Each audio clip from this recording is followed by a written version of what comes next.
બોટાદમાં સ્વામિનારાયણના સાધુઓ સામે રોષ યથાવત છે। વાયરલ વિડીયોને લઈ હરિભક્તોમાં ભારે રોષ જોવા મળી રહ્યો છે। ગઢડા ગોપીનાથજી ટેમ્પલમાં હરિભક્તો દ્વારા વિરોધ કરવામાં આવ્યો। હરિભક્તોએ બેનર સાથે સાધુઓ સામે રોષ ઠાલવ્યો છે। હરિભક્તોએ ટેમ્પલ બોર્ડના ટ્રસ્ટીઓને આવેદનપત્ર આપ્યું। હરિભક્તોએ 7 દિવસનું અલ્ટિમેટમ આ સમગ્ર મામલામાં આપ્યું છે। ગઢડાનું બોર્ડ એટલે ગઢડાના કે વડતાલના કે જૂનાગઢના આ હલકા ધંધા કરવા મળ્યા છે। સાધુ વનફેલ થઈ ગયા છે અને હમણાં એક ક્લિપ એવી ખરાબ ફરે છે, એમાં હરિજીવન સ્વામી પોતે છે અને ક્લિપમાં સામે ઈ છે અને હારે એક ભગવત પ્રસાદ છે।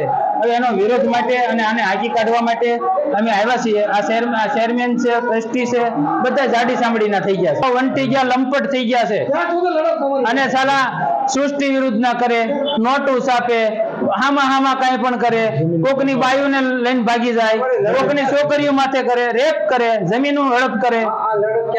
આ નહીં બાવા નીકળે બધા સ્વામિનારાયણ સંપ્રદાયમાંથી, જાણે કે વડતાલ, જૂનાગઢ અને ગઢડામાંથી નહીં નીકળે ત્યાં સુધી અમારી લડાઈ ચાલુ જ રહેશે।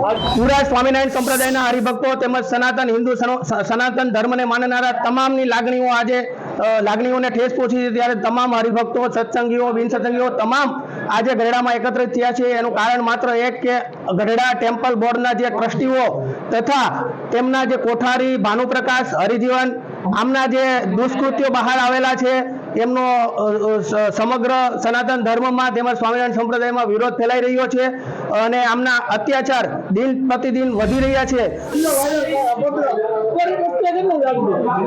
મારી દ્રષ્ટિએ ને સંપ્રદાયની દ્રષ્ટિએ ખરાબ જ વસ્તુ છે, સંપ્રદાયને કલંક લાગે એવી વસ્તુ છે। એટલે મને તો દુઃખ છે, સંપ્રદાયના બધા સંતો હરિભક્તોને દુઃખ હોય। માને છે કે આવા જે સંતો સાધુ જે હોય તેને હકાલપટ્ટી કરવી જોઈએ લાગે છે। 100% એની તપાસ કરી અને જો દોષિત હોય એની હકાલપટ્ટી કરવી પડે, એની ઉપર કાર્યવાહી કરવી પડે।